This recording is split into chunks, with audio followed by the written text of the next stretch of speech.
Hi guys and welcome to How to Maximize. For today's video, I will show you how to delete purchase history on Shopee.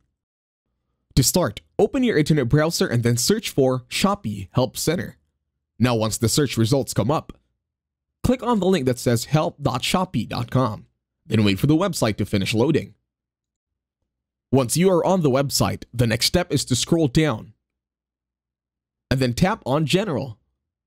Once you're here, go and click on Email. Once you are here, scroll down, then tap on Email once again. Then wait for the website to finish loading. In here, you will need to fill up the details for Shopee Customer Service Team. First, choose are you a buyer or a seller. Now input what your inquiry is about. Then in here, input your Shopee username as well. Then enter your email. Then on the description box, you will tell Shopee what you need help about. Go ahead, take your time in typing. Or in this case, you can copy what I'm writing here over in my description box so you don't have to write anything else.